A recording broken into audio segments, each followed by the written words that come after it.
Hello' গাইছ, এটা mini ব্লগলৈ আপোনালোকক স্বাগতম জনাইছোঁ। আশা কৰোঁ সকলোবোৰ ভালে আছে। আহক আজি এটা নতুন ৰেচিপি আপোনালোকৰ ওচৰলৈ আকৌ লৈ আহিছোঁ। এয়া চব মাংসখিনি ধুনীয়াকৈ অকণমান দেৰি ভাজি ল'লোঁ। তাৰপাছতে ইয়াতে এড কৰিলোঁ ৰচুন পিঁয়াজৰ পেষ্টটো। মাংসটো মই অকণমান ডাঙৰকৈ লৈছোঁ, যিহেতু মই বাটাৰ চিকেন বনাব লৈছোঁ। বাটাৰ চিকেনৰ ৰেচিপি আগতেও এটা মই দিছোঁ, এইটো এটা বেলেগ পদ্ধতিৰে বনাইছিলোঁ আৰু এইটো এটা বেলেগ পদ্ধতিৰে বনাইছোঁ। তাৰপাছতে যেতিয়া পিঁয়াজ ৰচুনবোৰ একজপ হৈ গ'ল, একজপ হৈ যোৱাৰ পাছতে ইয়াতে ঢালিলোঁ অকণমান দৈ। দেখিছেনে? এতিয়া ধুনীয়াকৈ এইখিনি মই ভাজি আছোঁ।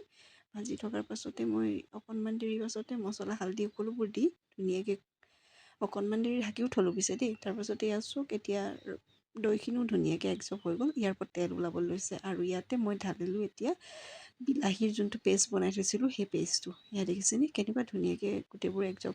মানে বাটাৰ চিকেনৰ মেইন হৈ গ'ল আপোনাৰ প্ৰত্যেকটো বস্তুৱে মাংসটোত ধুনীয়াকৈ সোমাব লাগে, গতিকে অকণমান দেৰি বনাব লাগে। তাৰপাছত ঢাকি ৰাখি দিওঁ।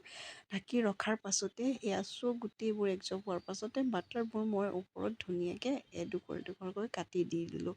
জেনেৰেল বাটাৰ চিকেন বনাবলৈ হ'লে প্ৰথমতে মাংসটো ড্ৰাই ফ্ৰাই কৰি মেলি উলিয়াই আকৌ বেলেগ মছলাটো বেলেগকৈ ভাজিব লাগে। সেইটো ৰেচিপি মই আগত দিছোঁ, আজি বেলেগ এটা ষ্টাইলত বনাইছোঁ। এয়া চব বাটাৰবোৰ গোটেইবোৰ একজপ হৈ গ'ল চিকেনটোৰ লগত আৰু ওপৰত অকণমান ধনিয়া ছটিয়াই দিলোঁ। এয়া দেখিছেনে? ফাইনেলি মোৰ ৰেডি হৈ গ'ল বাটাৰ চিকেন। পিছে বাটাৰ চিকেনটো বনালেও হয়, বাটাৰ চিকেনটোৰ লগত খাবলৈতো কিবা লাগিব, গতিকে বনালোঁ ভেজ পোলাও। এয়া চোক এতিয়া পোলাও বনাবলৈ লৈছোঁ। ধুনীয়াকৈ মই ইয়াতে বাটাৰটো দি ল'লোঁ। বাটাৰটো দিয়াৰ পাছতে ওপৰত ইয়াত নিমখ দিলোঁ।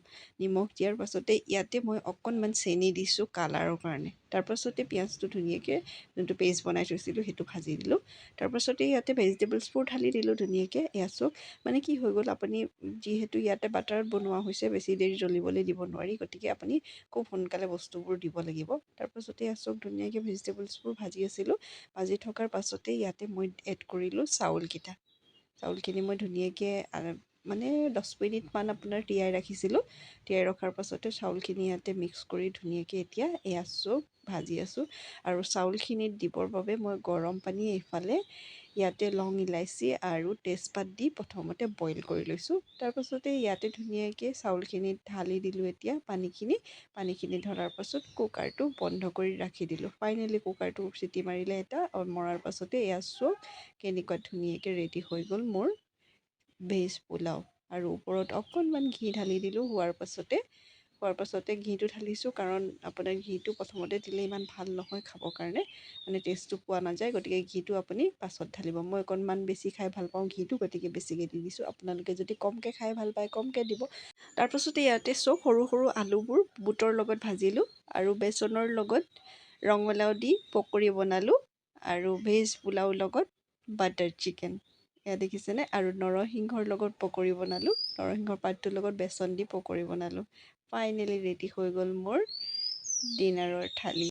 যদি ভিডিঅ'টো ভাল লাগিলে কমেণ্ট আৰু শ্বেয়াৰ কৰিবলৈ নাপাহৰিব। আৰু আপোনালোকৰ বাবে আৰু ধুনীয়া ধুনীয়া ভিডিঅ' ৰেচিপি লৈ আহিবৰ বাবে ময়ো বহুত উৎসাহ পাওঁ। আজিলৈ ইমানে, আকৌ এটা নিউ ব্লগৰ সৈতে লগ পাম। হেভ আ নাইচ ডে।